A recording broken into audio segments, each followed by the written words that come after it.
Welcome everyone to tonight's boys lacrosse rules meeting. My name is Dan Scavone. I serve as the staff liaison for boys and girls lacrosse at the CIAC. And tonight we have Steve Hinchy, who is our state rules interpreter, and he will give a rules revision clinic for you all. It'll be recorded and it'll be posted on the boys lacrosse main page of our website, which has other important information that you should visit.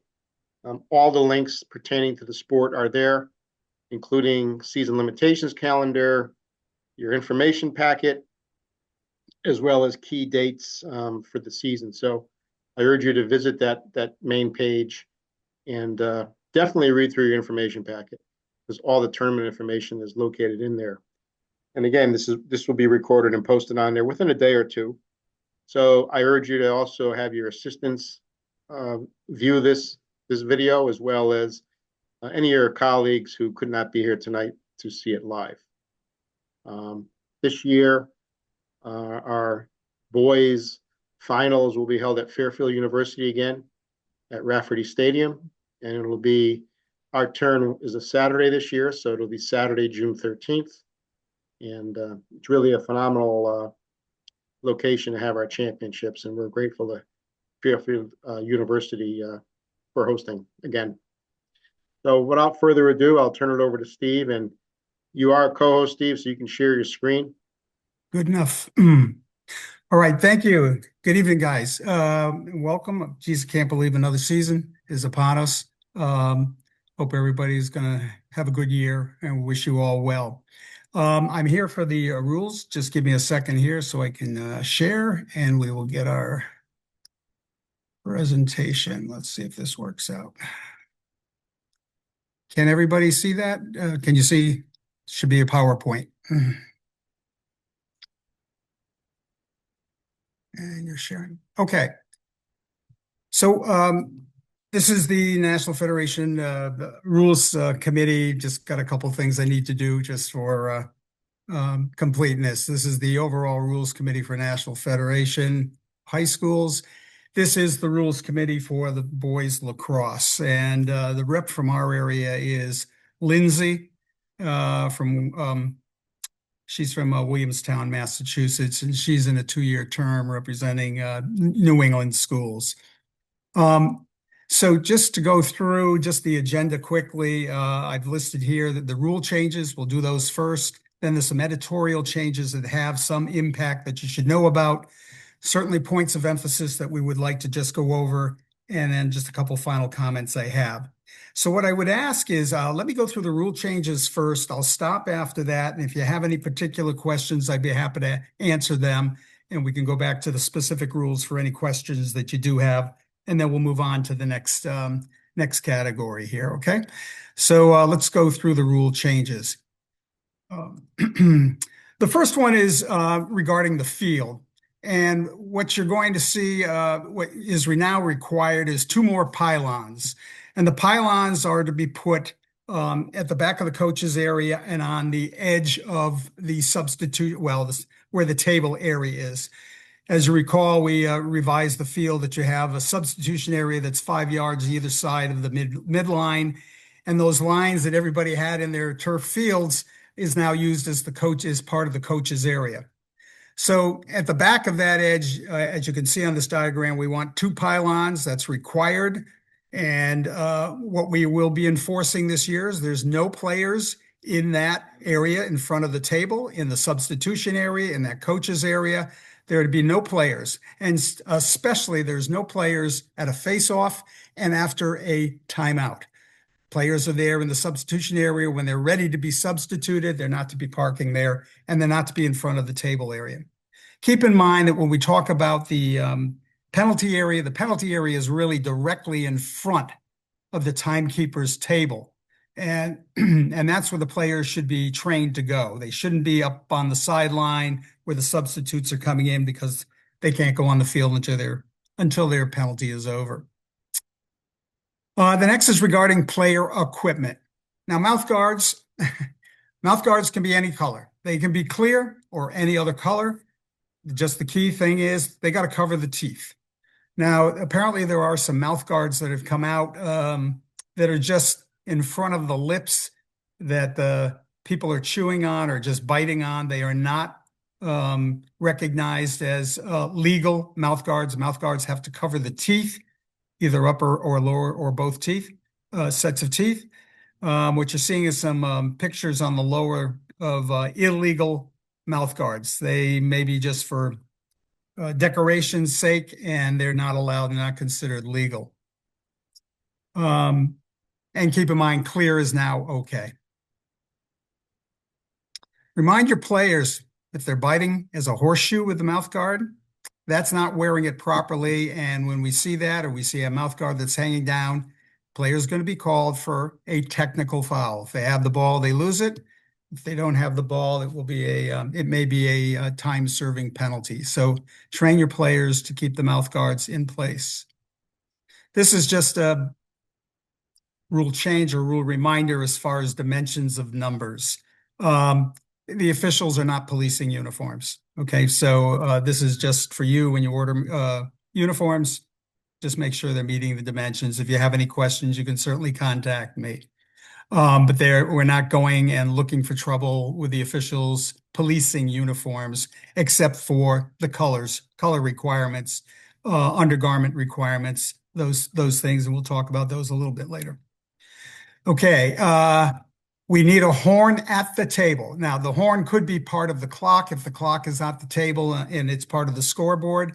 If you don't have that arrangement, you need some kind of a horn. Air horn is usually the traditional thing. That's required. A scorebook is required. And if either or neither is there at the beginning of the game, the home team is going to lose the ball on a technical foul for illegal procedure. We need the horn so that you as coaches, if you need our attention for a question about a rule, we're able to blow the horn, or if the table needs to blow the horn for any particular reason, we've got it at the table. So get a working horn at the table along with your scorebook. Rule 351 and 2, this is codifying a little bit interruption of the game. The game could be interrupted for any number of reasons. Usually it's weather, such as, well, in our area, it's thunderstorms. In the Midwest, it's tornadoes.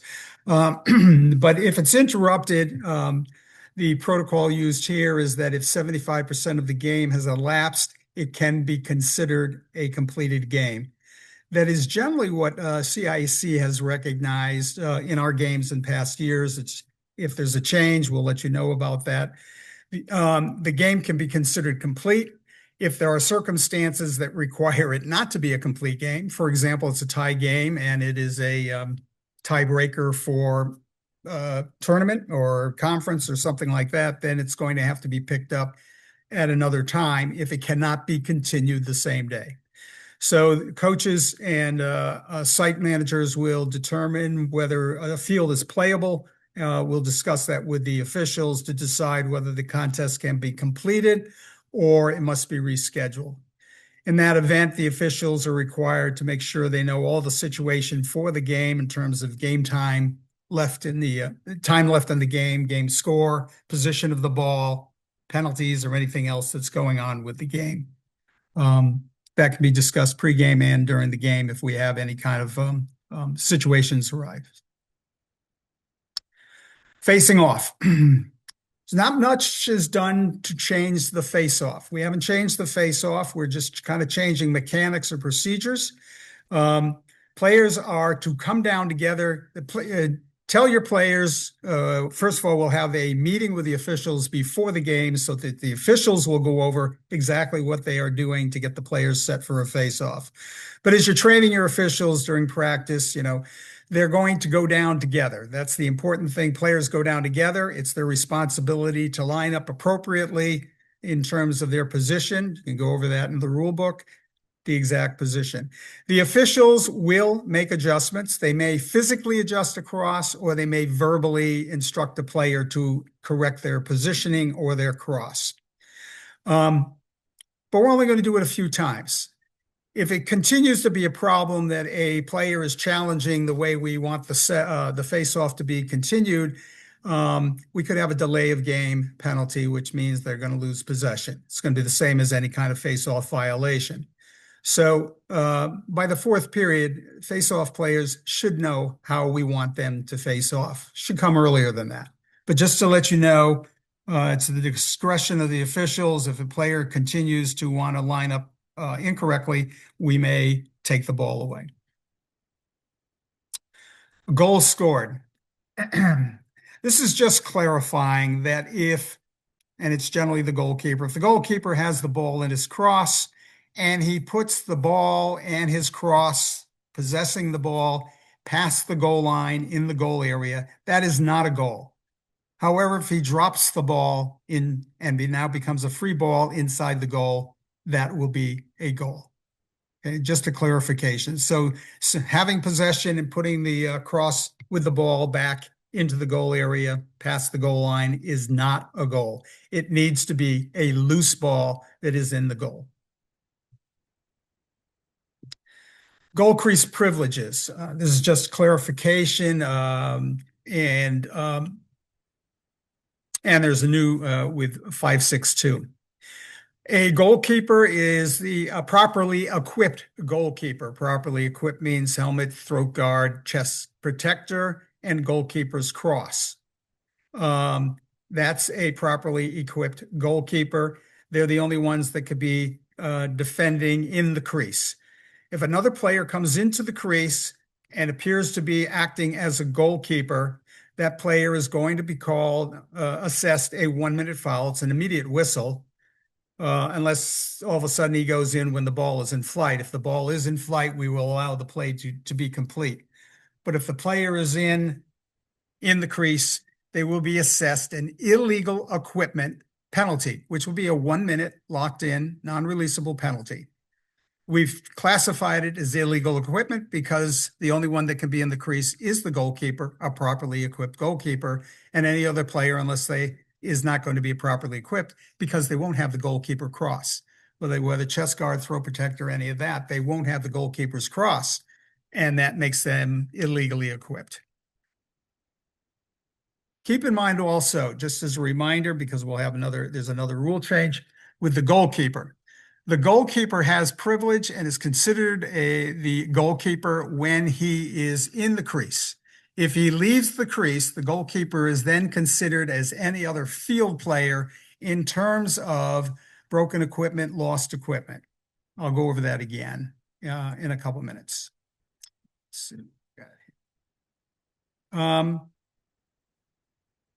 Sorry, back. Okay, the 5-second rule for goalkeepers to get back in the crease is now gone. So that means if we have a whistle in the play, goalkeeper is out of the crease. When the appropriate player is ready to play, the officials can put the ball into play. So the goalkeeper no longer has 5 seconds to get back into his crease. Now, that doesn't mean the officials are going to be rushing things. It's not that they're going to be rushing things. They are going to just play the game the way they play it in all other parts of the field. Player is ready, the whistle will be blown. So goalkeepers need to be advised appropriately. Holding, 632C. There's just some additions that were made to the holding rule and using words such as hook, lift, and pin. There's a request for additional clarifications of terms that would be used for the hold. This is mainly with respect to the crowbar type of check that players are trying to put together.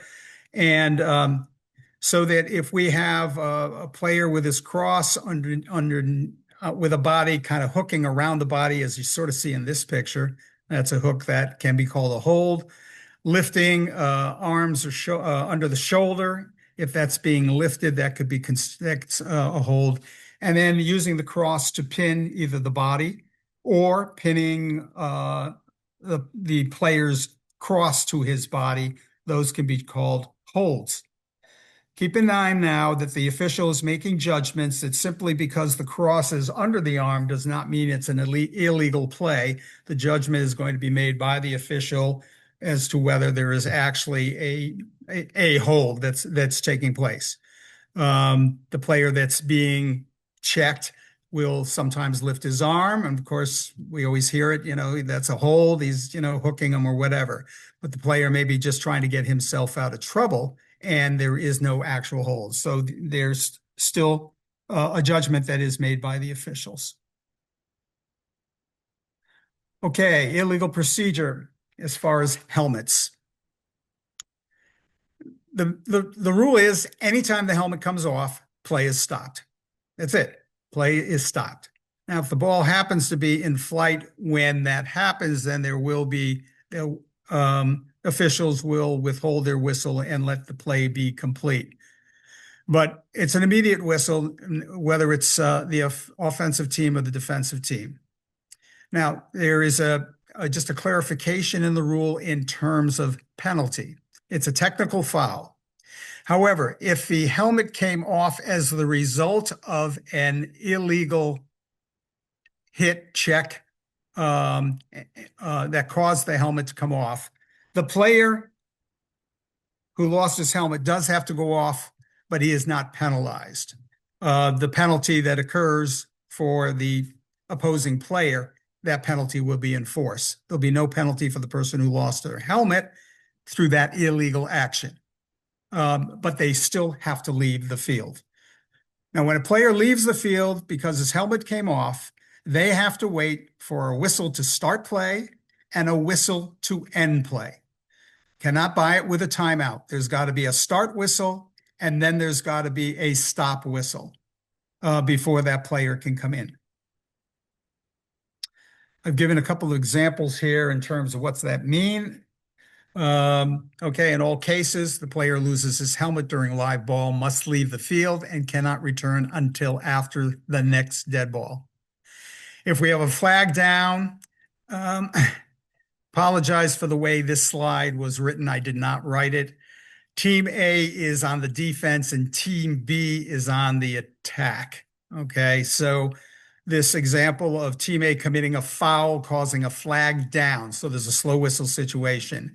Team B is the one who has the ball, or his team has the ball, and it's Team B's helmet that comes off. We need an immediate whistle, despite it being a slow whistle situation. The helmet coming off causes an immediate whistle. The A player will serve his penalty. The B player needs to leave the field, but the B team has not been penalized. Their penalty essentially is the helmet came off and the technical foul just ends play. So there's no time serving for that player. If the team play in a loose ball situation, if we've got Team A, again, the defense, who was the defense, is causing a personal foul, and the helmet comes off for Team B player, that's an immediate whistle. We have no flag down or anything.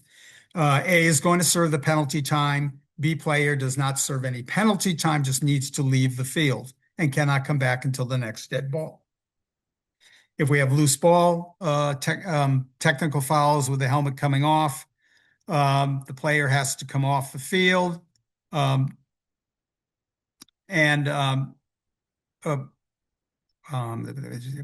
Team A commits the loose ball technical foul during a loose ball, B will get the ball. B player has to leave the field. A player doesn't leave the field because it was a loose ball situation and it was a technical foul. Obviously, if it was a personal foul, he would serve a personal foul. So those are the game situations that the NFHS has just sent out recently and to clarify game situations. And if you have some questions, we'll come back to that after I finish the fouls.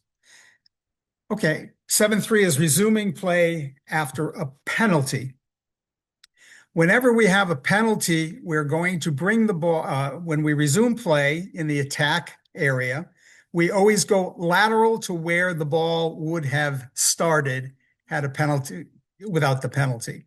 So we go lateral. We don't go to the top of the box. We're going to go to the side, either side of the goal to restart play. If the ball went off the end line, we're going to go out 20 yards lateral outside on the end line, but we don't start directly behind the end line. The only time we would start directly behind the end line is if we had a shot going out of bounds, or if we had a timeout that was called after the ball went out of bounds. Those are the only times you'd have a restart. Otherwise, it goes lateral to the goal 20 yards. It does not go to the top of the box. Okay, those are the rule changes. Let me just open up if you have any particular questions about rules, and then we can go into the editorial changes.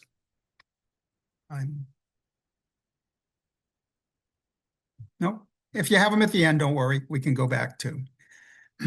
Okay. So let's move on to editorial changes. And there's a number of them that are significant, and a lot of them were like rewording rules. They didn't change the intent of the rule as much as they just trying to clarify things. Regarding the field, editorial change is that all equipment must be in the bench area 6 yards away. Okay, so let's make sure that all the equipment is behind the benches, essentially, and not in the team area. It's behind the benches and it's confined to the bench areas and not going downfield. Goals, recommendations are flat iron goals. It's just a recommendation here. Nothing that's significant. No change in dimensions. Cross construction.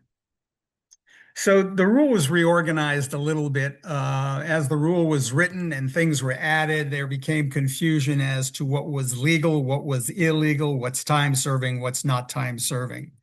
All fouls in the National Federation rules, all stick fouls are 2 minutes locked in. There is no 1 minute, there is no 3 minute. Illegal cross is a 2-minute foul, and any cross can re-enter the game once it's been corrected. If it's a short cross, that means having to change the handle in order to get the cross back in. Just to clarify towards the bottom there, what is not illegal. Okay, so a player comes to face off and he's got tape on the throat, the plastic throat of his cross.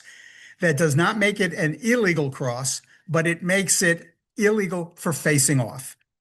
So that player cannot face off with that cross. He needs to get another cross, or another player needs to be in place, but he needs to do it within the 20 seconds that has been allotted for conducting a face-off. So if he exceeds the time and official's beeper goes off, that's going to be a delay of game. So tape on the plastic head does not make it an illegal cross. It's just not a valid cross to be used for face-offs. Also not illegal, but cannot be used is crosses that have those hanging strings. Any hanging strings on the head cannot be longer than 2 inches. If we see them for 2 inches or during a cross inspection, we see that they're longer than 2 inches. That is not an illegal cross. The cross just cannot be used, and the player needs to exchange cross or leave the field. Hollow handles need an end cap. If they don't have an end cap, again, it doesn't make it an illegal cross. It just cannot be used. So those are kind of the distinctions we're trying to make, that there are crosses that may not be used for certain circumstances, such as the face-off. And there's crosses that just can't be on the field, but it does not make them, it's not penalized as an illegal cross. Player equipment, just a clarification, undergarments on the top. The colors are white, gray, black, or a team color. Okay, and if there's anything that we're policing as officials, it's this, the colors, not the dimensions of the numbers or anything else. Okay, so if you look at this picture on the far right, the leggings do not match the team colors, are not black, white, gray, or one of the team's colors. Facing off. This is a clarification in the rule. We hope it doesn't happen, but if there are 3 players in the penalty area, that means we don't have midfielders for a face-off. 1 player is allowed to come up to face off. Should there be a violation at the face-off and the team that is shorthanded is awarded the ball, the player taking the ball, in the general rule, you step over the midfield, so you're on the attack half of the field. But in this case, you can't be on the attack half of the field because you'll leave you offside in the defensive half. So the restart is on the defensive half of midfield. And that player cannot run offside. He's going to have to make a pass or whatever. The player is allowed to go down. He, with his hands, they'll be on the line and they may go over the line as he's facing off. But once he's out of his face-off position, he cannot be over the midfield line or it's offsides. But if it's a restart, it restarts on the defensive half of the field. This editorial change is a clarification on goal crease prohibitions. That keep in mind that a player is when a player goes airborne, where he started is where he was and is until he lands again. So an airborne player who's outside the crease, who jumps, catches the ball, and lands in the crease, is in the crease. If a player is airborne, catches a ball, shoots on goal, and lands in the crease, he landed in the crease. Okay, and a goal will be disallowed. So a player in the crease, even if the ball goes in the goal and he lands in the crease afterwards, he was airborne when he did this action, caught the ball, shot it on goal, and appeared to score a goal. So that a goal is disallowed if a player jumps without possession, catches a pass, shoots, and lands in the crease. Officials' timeouts. A lot of highlighting went into this one just to kind of reorganize the timeouts for clarity. Officials, when they can call timeouts for other than the ball going out of bounds, penalty situations, or whatever. These are officials' timeouts. And officials are allowed, if we have harsh weather conditions, for example, a rainstorm comes in and all of a sudden a snowstorm, or we have a very hot day, official may call a timeout at a dead ball to allow timeout to put the players in to the sides, to their team areas for a timeout. That's at the discretion of the official. Immediate whistles are for injuries, serious injury or an injury in the scrimmage area. There will be an immediate whistle. If the injury is outside the scrimmage area and not deemed necessarily serious, play may continue at the discretion of the official. During that time, when the player is being attended, the team players may go to the sideline. Coaches cannot come on the field unless they are the ones that are administering to the player, but usually it's a trainer. Players can go to the sidelines. Coaches stay on the sideline. But as soon as the player is in a safe position off the field, play will restart. You do not get an extended timeout. As soon as the officials see that the player is off the field, you have 20 seconds to get your players back on the field ready for play. The injured player, if they do come off, the injured player has to come off. The injured player, when they come off, just as a helmet, needs to wait until the next dead ball before they can return. So you cannot take a timeout for an injured player to return to the field. The injured player comes off, and there has to be a whistle to start play, a whistle to end play, and then that player can return to the field. Loss of goalkeeper equipment.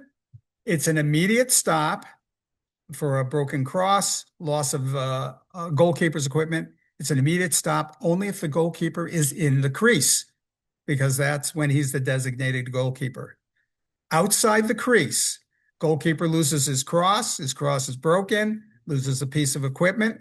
He is a field player, and we will not stop play unless he's committed a violation, okay?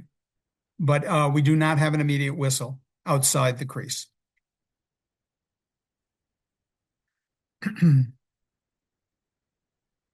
Simultaneous fouls.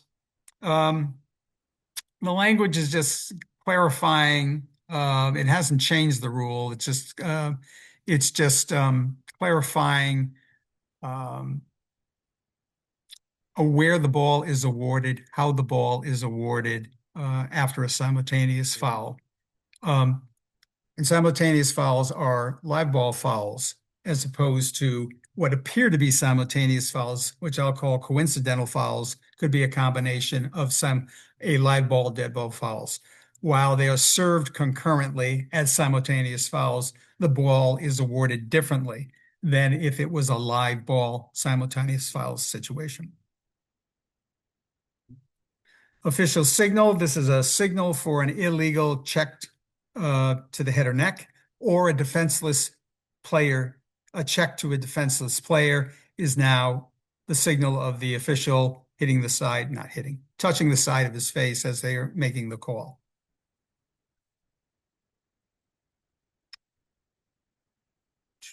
Sorry, we did that. We already did that. Okay. So let's go to points of emphasis. These are just, no rule changes, but they're points of emphasis that we need to reiterate from past years and continuing with this year. And it's the proper wearing of equipment. Now, remember, the officials ask the coach if the players are properly equipped, understand how to use their equipment, and understand what to do if their equipment becomes unusable or defective during the course of play. You coaches certify that. And you certify that you've checked their crosses, that you've checked their equipment, and that they are properly equipped. So that if we see as officials anything on the field, you really haven't got much to complain about, because you're the ones that told us it was okay. And if something is otherwise, then they'll be penalized appropriately. But it really is important for you guys as coaches to enforce the proper use and teach your players what's proper in terms of, particularly with the helmet, 4-point chin strap, chin properly placed on the chin, and all 4 points properly secured. The wearing of a mouth guard in the mouth. The wearing of the elbow pads on the elbows, okay?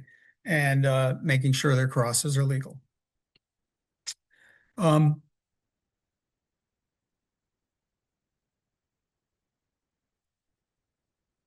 Just a reminder about the protectors. Okay, this is the equipment: mouth guard protector, helmet, gloves, shoulder pads, arm pads over the arms, shoes, protective cup, a throat protector and chest protector for the goalkeeper, all worn as the manufacturer intended and not altered. Okay, and they should have an oxy seal. And that's up to you as coaches to get that done. And we will be enforcing the rules if a player is just not properly equipped. The loss of a helmet's technical foul, not personal foul. Illegal procedure is what we call. Mouth guard is also an illegal procedure call as opposed to illegal equipment. The player that enters the crease, appearing to block a shot, act as a goalkeeper, that is an illegal equipment, 1 minute non-releasable penalty. Okay, contact with the head and neck. The rules have been designed. The rules, we can't prevent it. That's up to you as coaches to teach your players appropriately. All we can do as officials is penalize that. And they're personal fouls. They start at 2 minutes and they go up to possible expulsion. So that a penalty that is, rides up is different than a cross check that rides up from the chest or the back up to the neck, is enforced differently than a check that is made directly to the neck or head, or a check that is with violence put to the head or neck. Okay, and those are all locked in penalties. The defenseless player, the same thing. Let's teach not to control contact, not spearing. Using the helmet as a initial contact is spearing, whether you're an offensive player or a defensive player. Defenseless position is very important to train your players, not to target, and not to enter the crease. These are all safety issues.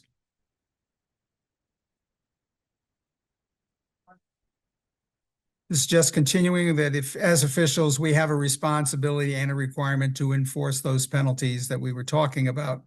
And the tone will be set early in the game. And the penalties will go from 1 to 3 minutes and possibly as an expulsion foul. So officials have been instructed to enforce this rule, and they will be doing that. Pre-game responsibilities. Again, as coaches, you're responsible for your team, but there's also responsibility if you're the home coach for your facility or the site manager.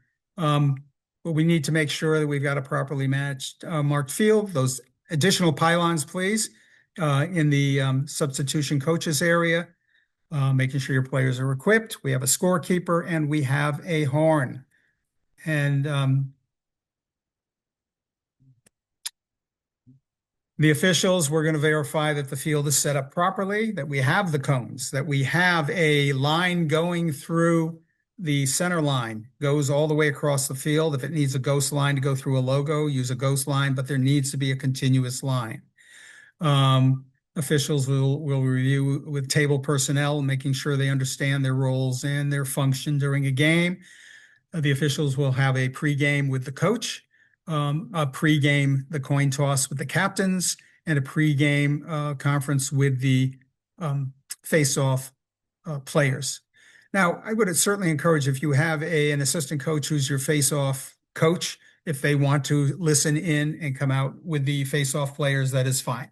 This way they understand what the officials are communicating to the face-off players, and so they know how to coach. And we talked about table. All right. So are there any questions? The last thing I want to address is sportsmanship. And I've just made this statement here. For those of you who know me, I've been around this game for a very long time. And for me, the beauty of this game is the history of this game. And it's, as you know, it's been called the creator's game. And it was played not for trophies or spectators, but as a gift into the spirit world, a form of medicine, a tool for resolving conflict and expression of their communal identity. And that tradition of sportsmanship, if you've ever watched Native Americans play the game, the way they play it, it is truly a religion for them. And it reflects in the way they play it. Well, we know the game has changed today. I mean, it is a sport. It's competing for wins. It's for trophies. It's for accolades, for players, for coaches, for schools. And that's fine. And it can be that way. But unlike other team sports, I would like to see that we as a Connecticut lacrosse community honor this game in the same way that the natives honored it. You know, as coaches and officials, we should be setting the example for the players and spectators. And I would hope that we could have that same respect and honor by the players. It's a beautiful game to play. It's a beautiful game to watch. It's a beautiful game to officiate as well. And I'm sure to coach. So with sportsmanship, let's just talk about a few things. You know, coaches can set the tone, the respect by players for their opponents, for their coaches, for the officials, the language we use. If there's a way that we can clean up the language and just, you know, be more respectful, I think it demonstrates a good interaction during the contest after. Taunting, baiting, trash talk is not going to be tolerated by officials, okay? And team celebrations, okay, team celebrations are with your team. They're not with the opposing team. They're not to taunt the opposing team. And it's not to run over to the spectators and just celebrate with them. It should be short, quick, and with your own teammates, and in a positive way. And I would encourage you as coaches to talk with your captains to act as good representatives for their team. I will tell you that officials rely on the captains, and we talk to the captains about helping us, the officials, have a safe, fair contest. And so looking at a captain to talk to one of his players, looking at a captain to just encourage his team. I mean, that helps you as coaches, and it helps you with your assistant coaches in terms of having that good sportsmanship. Okay. And the final comment I would like to make is a kind of a sales call here. You know, the rules require 2 officials, but recommend the possibility of 3 officials. And there's discussion in the officiating boards about working games with 2 and 3-man officials. But I would encourage you as coaches to look at your schedules and to see if there's a contest that would warrant a third official. Discuss it with your athletic director and the appropriate assigner for your area, whether it's Lou Sochi or it's Dave Leet, the 2 assigners in the state of Connecticut. Things to consider is the competitive nature of the game, a possible contentious game, whether it's a conference game, playoff game, that kind of thing. We do have rules when we go to the CIAC playoffs, but during the regular season, certainly would encourage you to review your schedule and see if certain contests might warrant that third official. And finally, officials are aging and the numbers in all sports is waning. And to be able to get good quality officiating, we need people who are interested and would train to be officials. I would certainly encourage you as coaches to perhaps talk with alumni, kids that come back from college that may be looking for something to do. Coaching is one thing, but officiating is another thing to do. We've drawn from the ranks of, retired coaches in some cases, players who have seen their college years gone by and have come. There's a number of people who have come to officiate, but the numbers aren't as high as we'd like to have. The number of contests that we need to officiate is growing. The quality of your athletes is getting better. And so as officials are aging out, we need some youth, but we need youth that is capable of doing the game. And so, if there's a way that you could help us with our boards and stuff like that, just mentioning that, I'd appreciate that as well. And now I thank you. If there's any questions I can answer, I can answer them now for you. If you look at the top of this slide, it has my email address and it has my cell phone number. That if you have, and that cell phone does take texts, if there is something that comes up that you think about afterwards that you'd like to contact me about, I'd be more than happy to talk with you or just communicate with you. If something comes up during the season in terms of a rule interpretation or issue, again, I would encourage you to reach out. If there is an issue that happens during a game, I would encourage you, you can reach out to me, but you could also reach out to or have your athletic director reach out to the assigner in your district. We have committees that take care of those quality control issues, and we will address them because it's important that you get a good quality officiated game and that we provide you the appropriate officials with that training. And with that, any questions, I'd be happy to answer. So Steve, just go over them with them in January 1, 2027 about the uniforms. They have to be a solid contrasting color numbers. Correct. So let's see if we get back to that one. Now, come on. There we go. Okay, so the rules specifies that there is a solid color. It needs to be a solid color. There is piping that's allowed around the collar and around the cuffs. And they have a specific dimension that's ruled in the book. Now that's for next year. This year, the uniforms that you have are fine. There's a minimum size for the numbers, which is 8 inches, and there's a maximum 12 inches, which is legal. Having fancy color work is not promoted by the Federation. Now, the manufacturers, they're supposed to know the rule, and many of them do. It appears that some of them may want to push the envelope, certainly to get your business. And if you have any questions regarding a design, you should probably have that reviewed before you make any specific orders. And you can go to the National Federation directly, or you can actually contact me as rules interpreter. I can review it. And if I have a question, I can go to the National Federation High School rule committee to find out what's correct and what's not. Manufacturers know what the rules are for the uniforms, and that's for next year. So, as I said, as officials, we're not policing that, but certainly if you're ordering new stuff, it should be in compliance with the rules. I think it was, and it's been in the rule book since 2023. So correct. This is not schools have had when it comes to uniforms, they always give you a 3 to 5 year window. Correct. Yeah. All right. Well, if there's no other questions, I'd like to thank Steve for your time and your outstanding presentation. For the coaches here, good luck this season. We've got some nice weather on the way, and hope everybody has a successful season. And again, this will be posted on your main page of your website, of our website, in a day or two, and you can review it at any time. If you have any questions, please send them through our office, through your athletic director, and enjoy the season. Good night. Have a good season. Good night, man.